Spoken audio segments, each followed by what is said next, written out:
Hello, everyone, and welcome back to another episode of the Plant Powered People podcast with your hosts, Michelle Kane and Tony Okamoto. We're really excited to talk today about Meatless Mondays. Now, this might seem like a very non-controversial topic, but it actually has a little bit more to it than is apparent on the surface. And it's an incredible, powerful movement that's been endorsed by figures like Paul McCartney and institutions all around the world as an initiative to move food in a more sustainable, animal-friendly, and just overall kinder direction. But it's actually a concept that is a little bit controversial among some. There's a school of thought that believes that any conversation around meat reduction is harmful because it condones the behavior of consuming animals.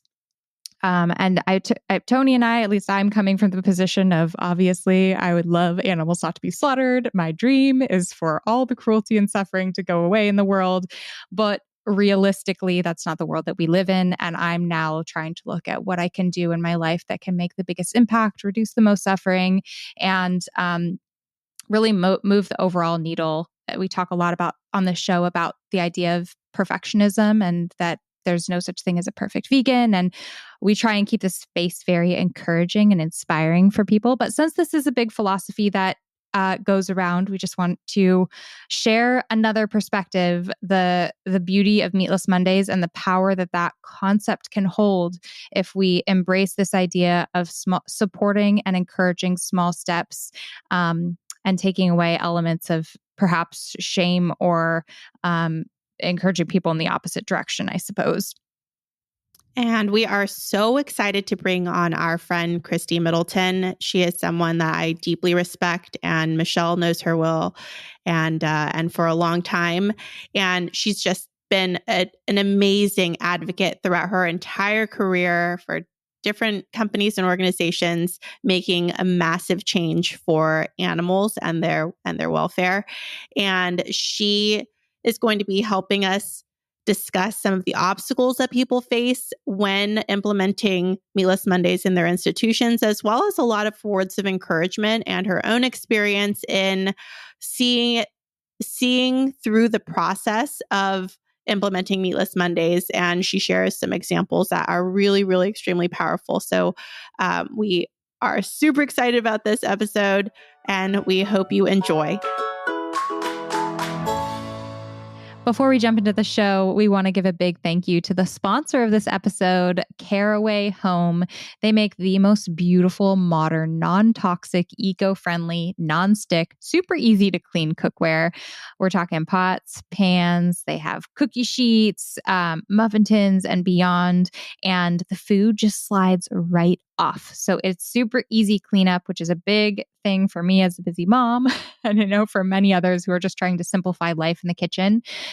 Caraway pans feature a ceramic coating that has a naturally slick surface. And so that's how the food just slides off in a non-toxic way. Caraway pans come in super gorgeous colors. I have the slate green. I love it. But they have some other beautiful ones you can see on their website. And we're absolutely obsessed with ours. So visit carawayhome.com and they have a special discount code for our listeners. You can get 10% off your next purchase if you enter the code PLANT-POWERED-KITCHEN at checkout. PLANT Powered Kitchen at checkout at carawayhome.com. Thanks, Caraway. We'd also like to thank our second sponsor, Maxine's Heavenly Cookies. They are so tasty. They make homemade style cookies that are sweetened with unrefined coconut sugar and dates. They also have these really soft baked cookies, and those are my personal fave. My one that I've been loving lately is the peanut butter chocolate chunk cookies. I feel like anything with chocolate chunks is automatically my favorite. I like those too, but they also recently launched crispy cookies that are equally delicious. If you like a crispy cookie, you've got to check them out. They have a cinnamon speculoos crunch. Speculoos is that cookie butter stuff, and it is so good. These cookies are to die for. Their crispy cookie bundle is available on their website at maxinesheavenly.com, along with all their other cookies. There are other cookies you can find in stores right now, and I'm sure they'll all be hitting shelves at some point soon. So keep an eye out for Maxine's Heavenly. You can also get 25% off. They're giving a special code to our listeners with the code PLANTS25, PLANTS 25 at maxinesheavenly.com. Go get some cookies. Hi, Kristie. Welcome to the Plant Powered People podcast. Hey, Tony. Thanks so much for having me on. We have been friends with Kristie, as we mentioned, for quite some time. And I just love all of the work that you do with Rebellyous and all of the work that you've done at the Humane Society. And I remember going to watch one of your presentations here in Sacramento. Do you remember what it was called? It was a presentation where people from different institutions, prison cafeterias, hospital cafeterias, school cafeterias, etc., came and learned about implementing Meatless Mondays. What was that called? It was Forward Food, and it was a program from the Humane Society where we would teach those types of institutions why more of their guests are likely looking for plant-based options, and gave them practical solutions from recipe ideas to hands-on training for what they could serve on their menus to address the growing demand. I loved being present there, not only because you're a fantastic presenter, but also because as a pretty hardcore vegan, I sometimes think like, oh, why isn't everybody doing this? It's so easy to implement Meatless Mondays. But then hearing what people who are in the position to make change have to deal with in terms of nutrition requirements and budgets and pushback from the people they feed and their parents was really eye-opening to me. And we would love to dig deep into all of that. But first, I just would love to have you introduce yourself. Okay, great. Well, I look forward to sharing more about that. I had a really great conversation with someone just yesterday who's working in the field, and just reminds me of how difficult that work is. But hello, I'm Kristie Middleton, and I'm currently the Vice President of Business Development for Rebellyous Foods, where we make delicious, affordable, and hopefully soon widely available plant-based chicken nuggets, patties, and tenders. And I can dive more into what we do at Rebellyous as we have this conversation. And I'm a career animal activist. I graduated from college in Virginia, went to work for PETA fresh out of college after I learned about factory farming. And I'm really fortunate to have spent my entire career advocating on behalf of animals, both in the nonprofit sector and now at a startup that's trying to provide solutions to give people delicious alternatives to their favorite animal-based foods. I'm also the author of Meatless, Transform the Way You Eat and Live One Meal at a Time, which came out about 5 years ago, which is hard to believe. What I think is so cool about having you on, Kristie, is you do have that background in passionately advocating for animals. So I think the concept of meat-free Mondays or meatless Mondays can feel kind of unsettling to someone who is vegan, who obviously wants us to live in a perfectly kind, perfect world where there aren't animals being slaughtered. But your history kind of signals that you've landed in this place where you've tried all the things and you've ended up finding that advocating for things like Meatless Mondays in bigger institutions can make a huge impact, and in some ways a far greater impact than the vegan advocacy work that you've done. Perhaps, maybe, I don't know how you feel about that, but you were actually one of the very first vegans that I met when I moved back to the Bay Area after college. And I remember doing all sorts of advocacy things on the streets with you, handing out vegan food and vegan bake sales and all these things that we'd organized from a grassroots level. And it's been so cool seeing you evolve in your career to think not only about how can you get this message to one person, but how can you truly implement the greatest societal shifts and change that's going to really move the world forward in a direction to kinder food choices. Yeah, those were the days. I miss getting out on the street and giving out samples of food and then surprising people when they find out that it's vegan. But yeah, to your point, I've spent a lot of time working in this space, and definitely when I first became vegan was a dogmatic. Everybody has to go vegan. I had a fun T-shirt that said "Go vegan or die." I think from Herbivore Clothing Company. I think it was supposed to be like "Skate or die," but the point is very, very hardcore vegan and, wanted to change the world to everybody going vegan. And then over the years, because of the sorts of advocacy we were doing, around 2013, I believe it was, started working with institutions on Meatless Monday, recognizing that while of course, it would be a blissful world if everyone would go vegetarian or vegan, that we could still make the same sort of tangible difference for animals, for the environment, for public health, if people could just reduce the amount of meat by 1/7, one day out of the week. And it was a program that was initially started by the Johns Hopkins School of Public Health and the Monday campaigns around that time. However, it was an old school campaign initially doing Meatless Monday during World War I that was done for the purpose of resource conservation. So, of course, we all know that meat production, animal agriculture in general is very resource intensive. It requires lots of land, water, fertilizer, fuel, and other resources to produce meat, significantly more than plant based foods. And that was something that they knew during wartime. So Americans were called upon to go meat free one day a week to do their part to support the troops. And then it was brought back during World War II.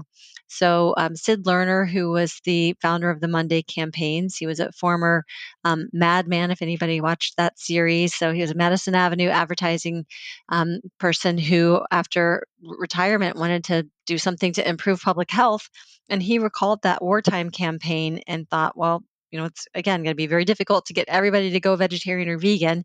But if we could reduce the amount of meat people were eating by one day a week, we could definitely make a very big impact. So that program caught on.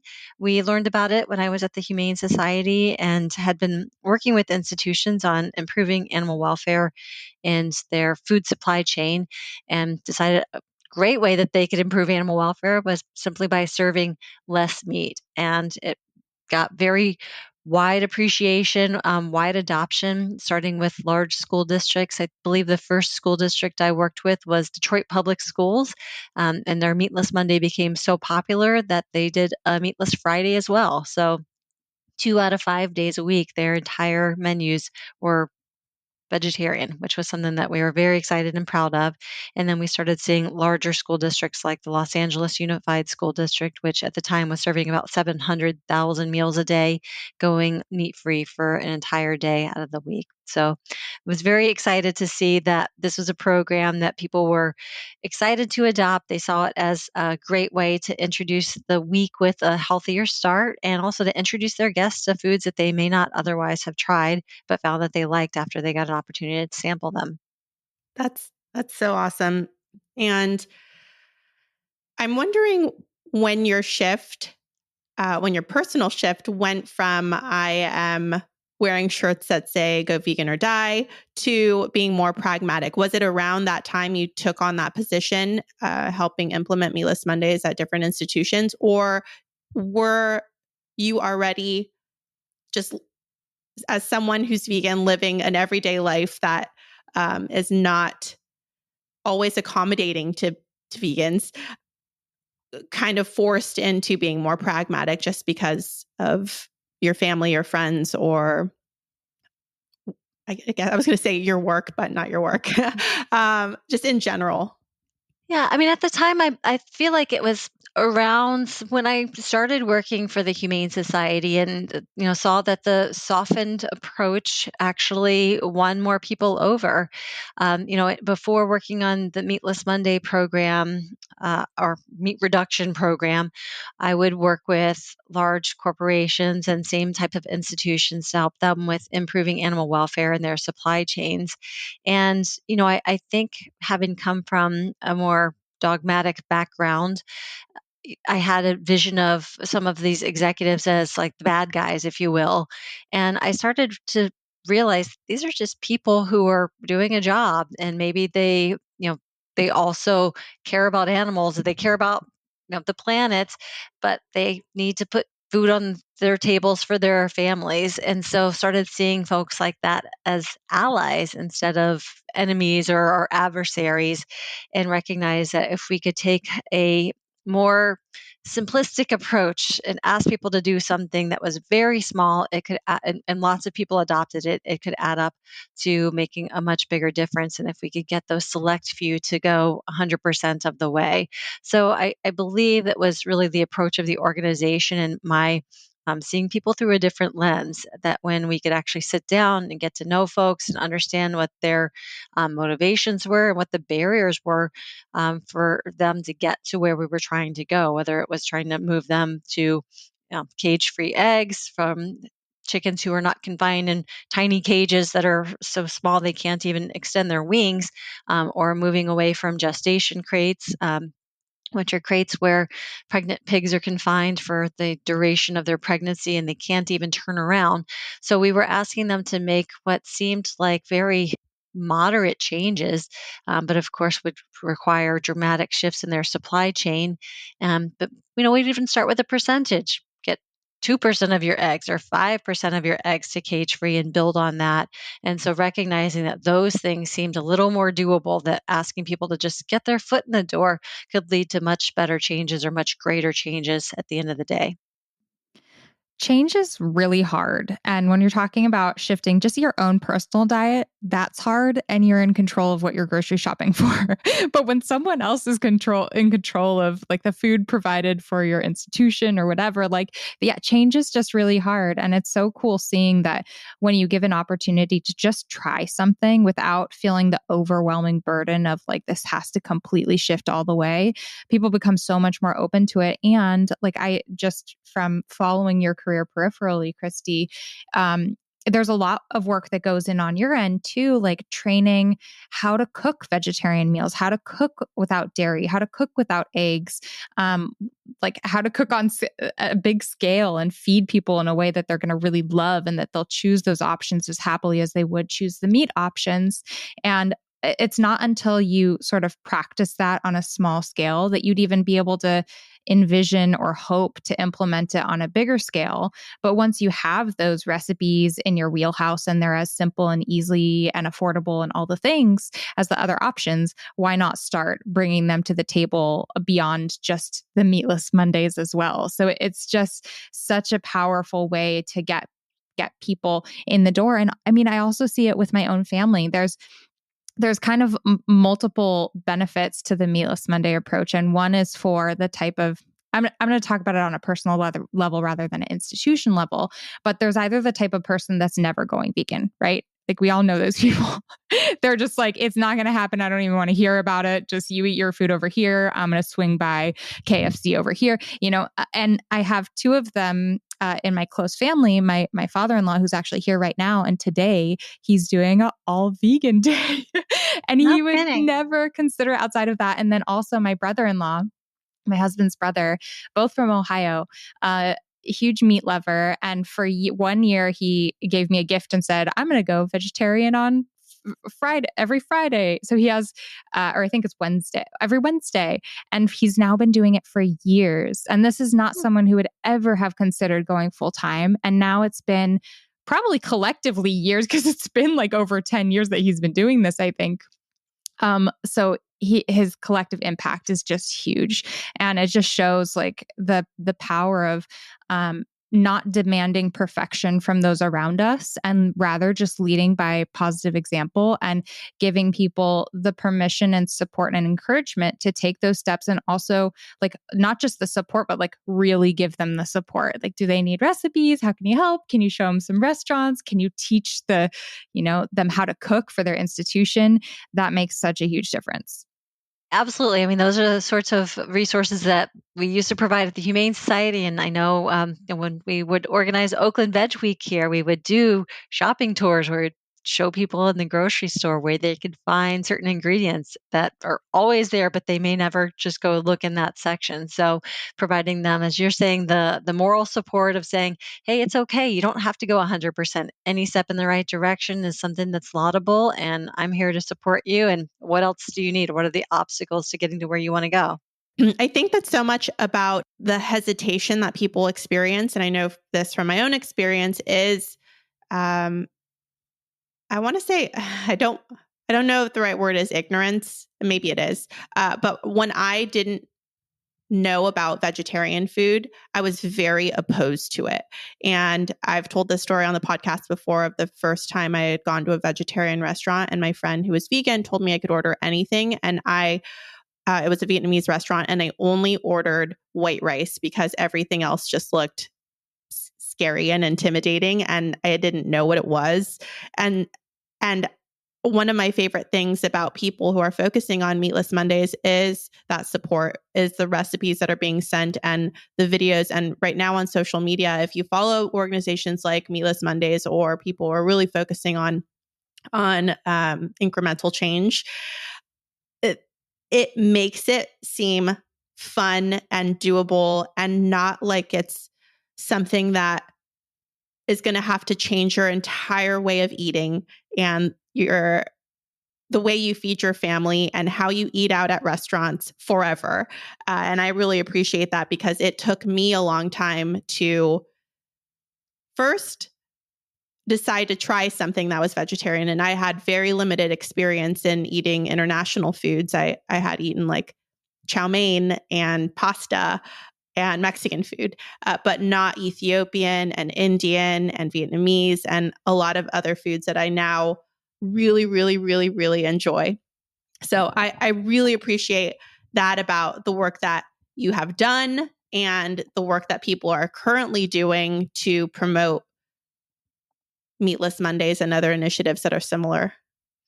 Yeah, you make an excellent point. So I grew up in Virginia, and I would say that the most exotic foods that we ate growing up was tacos or enchiladas. So it was not until I became vegan that I started exploring other foods. I never had sushi, and now avocado rolls are my go-to, and it's a great thing to eat when you're traveling because you can find them almost anywhere. But I'd never had Thai food or Ethiopian food, so that's one of the things that I appreciate about Meatless Monday is it could be a good way for people to experiment with trying new foods or introducing their families to new foods that they've never had before. And of course, the world of vegetables is so much greater than the world of animals. You have so much more than chicken, fish, steak, or pork. So it's just a great way to try out new foods and introduce your kids or your loved ones to something that they may not have ever had an opportunity to taste before. I have a question, and you may not know the answer off of your head, which is okay. I can look it up and include it in the show notes. But is there any data on the animals spared for meatless? We'll say when the LA district went Meatless Mondays, how many animals were spared? Because I know that in my mind, when I was really hardcore about everybody being vegan, I was never in your face about it, but I felt it deeply in my heart.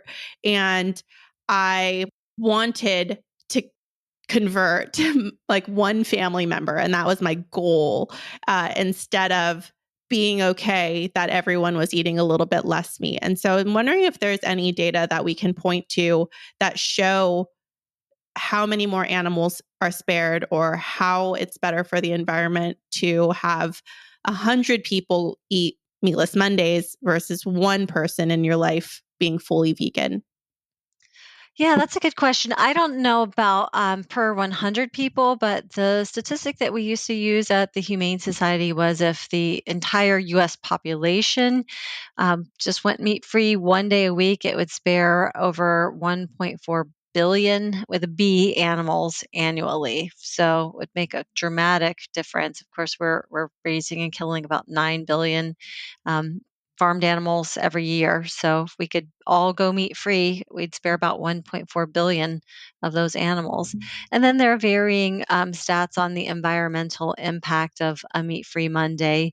But there are statistics or organizations that say that meat, egg, and dairy industries are responsible for 15% of human induced greenhouse gas emissions. Some stats say that it's way more than that. But when it comes to eating local food, for example, a lot of people are eating locally because they feel like it's a way that they can reduce their environmental impact. But there was a study that was done by Carnegie Mellon University, and they concluded that if we all went meat free one day a week, we could have a much bigger impact than if we ate all of our food locally. So the environmental impacts, the animal welfare impacts are massive, of course. And then if you think about just like simple calculations, so 100 people support or practicing a meatless Monday, or let's just say vegan Monday, that's equivalent to about 14 vegans, right? Because they're doing 1 out of every 7 days. Vegans are doing 7 out of every 7 days. And I imagine it's way easier to get 100 people to drop just 1 day a week than it is to get 14 full-time, lifetime, every meal, every ounce of animal products off their plate. It's hard to make a vegan, I'd say. And then the other piece of information that's interesting is just per year, if you're just doing meatless Mondays, it may not sound like a lot because it's just 1 day a week, but that's 52 days a year. Like that's more than a solid month vegan. Well more. And so the impact is significant for sure. If you get 7 people doing meatless Mondays, that's a vegan, right? Yeah, there you go. Exactly. And I also, as I was, we were asking about how I changed my approach, I just did some reflection on my own transition, and I realized I didn't go vegan overnight, so why am I expecting other people to? And I think that tends to be the way that we function. Though it's like you become vegan, you know so many things that you didn't know, and you want everybody to just follow your lead.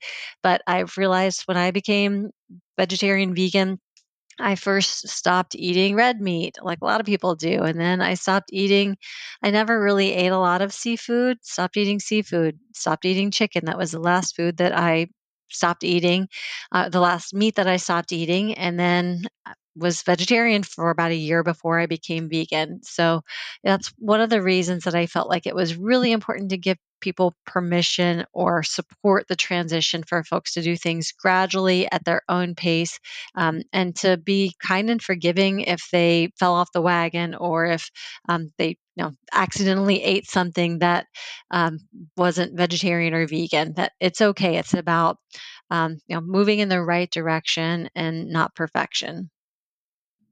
Definitely. I would love, Kristie, if you have any stories to share. I remember one time I came with you to a school that I think you had worked with or you were peripherally involved with. And we were doing some filming with someone who was involved in bringing more plant-based options to the school. And it was just so cool walking around this. Maybe it was an elementary school or middle school, and there were just Meatless Monday posters all around the campus. And there was this huge salad bar that apparently had never been there before. And I remember a statistic being shared that like all the kids were choosing salad. And I just was like, what? I would think that even if that option is presented, no one would choose it. So I'd love to hear if you have any just really inspiring stories of how this technique really enabled you to make an impact in a small community through an institution.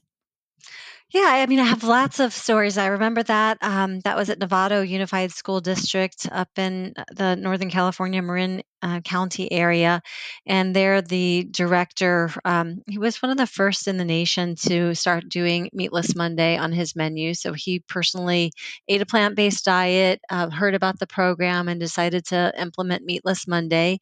They did get a little bit of pushback at first, but his point was it's 1 day a week. There are all of these popular options like bean burritos that kids eat all the time that happen to be meatless. Those are the sorts of foods that we're serving. And they saw continued participation. That's what they're looking for in the lunch program, is kids to keep on coming to the cafeteria. And as you said, salad bar, it was always popular, perennially popular for kids to go and enjoy the food on the salad bar. And it was also just a great way for them to introduce new food items. There are other higher ed institutions. One of the favorite stories that I love sharing that I shared in my book is a former food service director who was at American University in Washington, D.C. And he had been in the food service industry for a couple of decades and had bounced around to a couple of different schools. And then when he started as the director at American University, he kept hearing from students that they wanted more vegan options. So he decided that he was going to try to be vegan on campus to see what it was like, because he was like, "Oh, I've got all these vegan options. I don't know what you're talking about." So the first day that he tried eating a vegan diet, he said he ate a pear because he realized that they were right. They had some vegetarian options, but they didn't have great vegan options. So I guess as some background on him, he was somebody who was morbidly obese. He had gotten to over 350 pounds, and he had started experiencing a lot of negative health impacts. He talked about how he would try to go for a jog or do things to get the weight off, and he would end up having to lay down after he jogged for a mile, and wouldn't be able to get up for an hour because he was so exhausted. He was on all kinds of medications. He was suffering from knee issues because he was carrying around so much weight.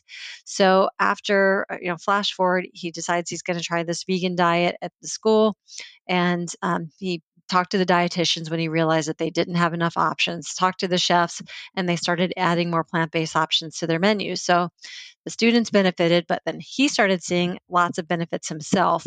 So he started dropping the weight so quickly that the students and the staff called him the incredible shrinking man. And people started becoming concerned that he was sick because the weight was coming off so quickly. Anyway, he ended up continuing to stay on a vegan diet. He implemented Meatless Monday on campus. He opened an entire plant-based dining station and saw widespread adoption on campus for plant-based options.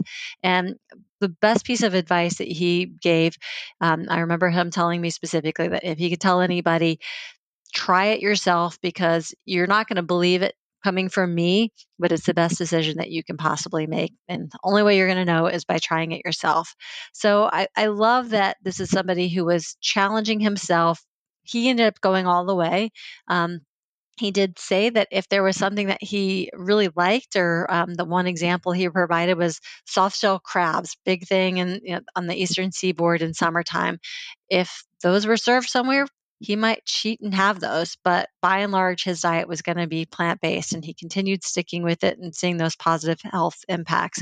But I love that story because it shows that the difference that the plant-based lifestyle can make, but that somebody else who's in that position, he was not going to make the entire cafeteria vegan, but it allowed him to offer more options. And then he also realized he could cheat, if you will, a little bit, but still have the same massive impact on a day-to-day basis that he was intending to have on the world. That is so inspiring. I'm curious if you have any tips for our listeners who maybe are plugged into different sorts of institutions. I know some of your work when you were with Humane Society was empowering people to take action themselves in their communities. Do you have any tips for people who maybe want to bring a Meatless Monday initiative to their church or temple or their group or their school or their college or wherever, their workplace? What tips do you have for them? Yeah, I would start out, if you are a kid in school, or you have a kid in school, or you work at a hospital or somewhere where food is served, take a look at their menu, see what's already on there, find out who's in charge of making menu decisions. At a school district, usually there's one person who makes the decision for the entire district, or a couple of people, but they're making decisions for the entire district rather than individual school sites. Um, Try to set up a meeting or a conversation with them, compliment them on what they're already doing, and provide some resources. If they're interested in doing a Meatless Monday, you can provide them with examples from other school districts, and you can find these easily online, or people can reach out to me. I'm sure you can provide my contact information in the show notes. I can provide examples of what other districts are already doing, what you would like to see or what your kid would like to see on the menu, and be there to support throughout the process. So one of the things that we would do is provide sample recipes, and then social media support support. And, as we were talking about at the very beginning of this conversation, there are so many obstacles for these institutions just to get food on the plate. So we're talking about schools that may be serving 200 students to 200,000 students. And if you think about the window for dining time, usually like 11 in the morning to maybe 1 p.m. or something, but they have to get people in and out in a very short amount of time. But aside from that, all of the nuances that go into making these meal decisions. They have nutrition regulations that they have to adhere to. Their schools are incredibly price sensitive. And then, of course, there's staff. There are people who may have been a janitor before they went to work in the kitchen, so they may not have a lot of culinary skills. And on top of that, there are all of the operations nuances, like the directors are in charge of training people on the point of sale system. So massive obstacles. And you want to make it as easy as possible for these programs to succeed, and also just be complimentary and appreciative of their time, because these are people who are getting into the industry because they care about kids, they care about food and nutrition, and they want to do their very best. But sometimes because of all these obstacles, it's not that easy.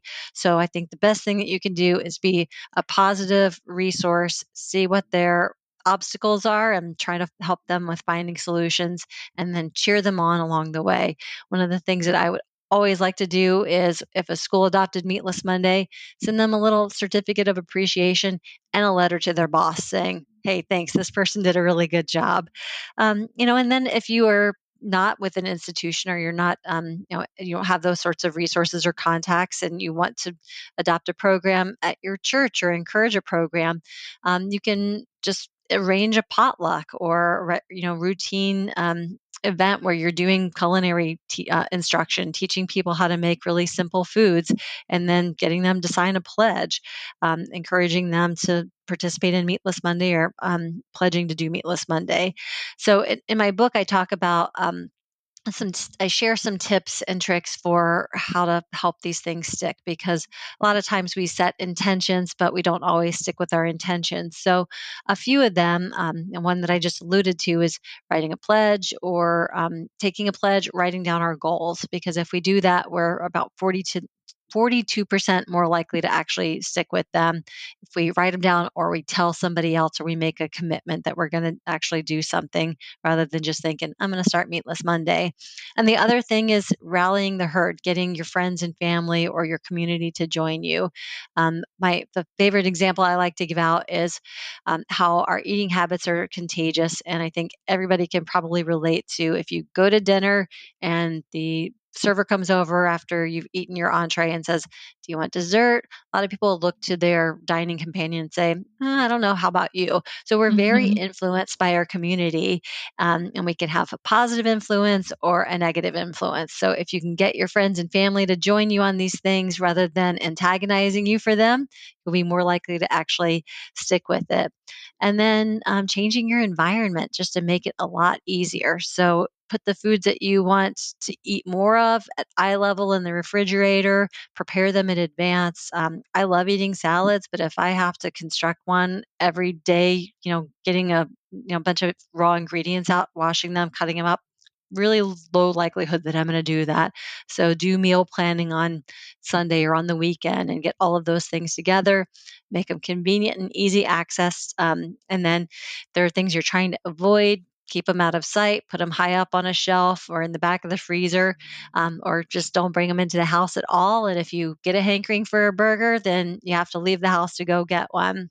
Um, and then also try to, when you go to the grocery store, reduce options, because options can be very overwhelming, which is a good thing in some ways, because now we have a lot more variety of plant-based options to choose from.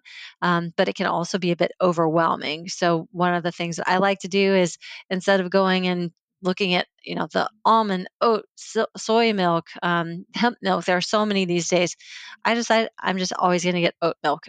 It makes the decision a lot easier than going in and looking at this giant store shelf and trying to figure out which one I'm going to eat. Those are great practical tips. And gosh, she said so much that I would like to respond to. I don't even know where to begin. You have so many awesome things to think about. And I guess the most important one that stuck out to me was the power that we have as individuals. And Michelle mentioned this earlier as well, but I feel like it doesn't have to be a grand gesture in your church or in your school. It can be bringing cupcakes to movie night at your friend's house and sharing a vegan dessert that everyone can enjoy and that harmed no animals. And sometimes I found that when I do that, someone is inspired to make that recipe and move forward for the rest of their cupcake making life using that particular vegan recipe. So I hope that if you're listening, or if anyone is listening, you don't feel overwhelmed by the opportunities, and you can start small in your own friend circle or with your family and share a nice plant-based meal with people. I think that gets you really far too. And then the other thing I wanted to talk about was impact that these people in powerful positions at institutions who are making up the menus or working on making up the menus with several other people have on people like me who are vegetarian and then vegan. It makes it so much easier when you're at the hospital visiting your loved one for days on end to eat at the hospital. Or, I went to go visit my brother at Fort Jackson military base, and I was surprised that they had silk milk in one of those pourable containers for cereal. And it's so awesome to go out into the world and have options that I can eat and eat with my family at places that I would not expect to eat. So I really, really appreciate on a personal level how it's not only helping everyone else and helping animals, but it's also helping me enjoy food more. A great way to just be delighted, right? I remember the only time in my traveling career that I've ever encountered soy milk in a hotel breakfast buffet. I was like, oh my God, is this for real? Can this be happening? And it was at a hotel in Portland, Oregon. So, yeah, I mean, people in large feeding opportunities, smaller feeding opportunities can still have that opportunity to delight and surprise their guests. That is so cool. And yeah, I mean, I know there's different types of people, and those who are leaders or who enjoy taking leadership roles. It's just so cool what you can do as an individual, even if you're not a person of power in these institutions. I actually just went to look up because I remembered that when I was in college, I organized some kind of like one-day vegan initiative at the dining halls on campus. And I just found the flyer. Maybe I'll put this in our show notes because it's just kind of funny. It's from 2008 and it's called the College Veg Pledge. And I think there were a bunch of colleges that were sort of picking this up at the time, but this is just a flyer I designed on my computer in 2008. So you can imagine the clip art involved in this situation. But it reminds me of a few things. One individual student who wants to make a difference can have an entire campus go meat free, and it was not that hard. And then it gave me the excuse and the reason to be able to put these flyers all over campus for like a month and a half ahead of time. And it just plants this seed, this idea. Like on the flyer, it says, go meat free for one day. And it has like a quote from the UN about, the impact on the environment and on animals and CO2. And it's just this sort of sustainability initiative. So it plants that seed. But also it reminds me that had I had in my mind an example of someone bringing Meatless Monday to a college, I would have shot for that instead of one day of the whole year. And had I had like the resources or just example of knowing, oh, here's how you work with your college, here's the type of people you need to meet with to be able to move the bar on this. A young individual, one person can make tremendous change, or can at least start building the building blocks for the next person to come in there and make more change. And each of those steps that you do might feel very personal to you, but just like you're both saying, it impacts every other plant-based eater, vegan eater, environmentalist, anyone looking out for our planet or our world. It just makes it easier for them coming afterwards. So encourage you to step into those leadership roles. And those of you who already are, big clap, clap, clap to you. Kristie, I want to leave our audience members with some inspiration. And I know, as someone who has been, I haven't used the word activist in a long time, I guess. As someone who has been an activist for a good chunk of my life, I would say the most deflating thing can be negative pushback. And I remember feeding people who were really hungry and they were upset that it was vegetarian. And I've tried to be active in other places as well, where people were very, very negative, with me wanting to stay aligned with my values of being vegan. Can you give anyone who's listening and interested, or maybe they already are active and they're experiencing that kind of negativity, can you give them an uplifting and positive word of encouragement? Push back, be afraid to try something new, um, or just not be nice. There are people out there who are going through stuff all the time. We never know what they're going through and what their motivations are. But I can share some great examples, some fun ones from my company, Rebellious, and the responses that we get to our food. In fact, just yesterday, I had sent samples overnight to a school district of some new products that we have coming out for the fall school year, some patties and tenders in addition to the nuggets we offer for schools. And the director wrote me back and she said, "The package says these are vegan. Are they 100% vegan? Because the kids liked these better than the Tyson patties." Can't get better feedback than that. So I was super delighted to hear that. And then, of course, I've encountered a lot of people who won't even try it because it's plant based. At the recent Expo West, where I had the privilege of seeing Tony very briefly, we had someone stop by our booth who tried our nugget, and this is kind of gross, so just prepare yourselves. Popped it in her mouth, spit it out, and was like, "I'm vegan. Are you sure this is vegan?" And then decided to go ahead and eat it after she found out that it was. So I would also say serve good food. If you are out doing these food giveaways, make sure that it's delicious. Most people are never going to know the difference. Michelle and I, when we would do the food giveaways, would often do tofuti cuties or little ice cream sandwiches, and then tell people that they were vegan. So the food is good. That's going to give people a great experience, and then hopefully you won't face that sort of pushback. If you do, just know that you're out there trying to make a difference in the world. Not everybody's going to agree with you, but you are going to change some people's hearts and minds. So thank you from the bottom of my heart for the important work that people are out there doing, trying to expose folks to these options.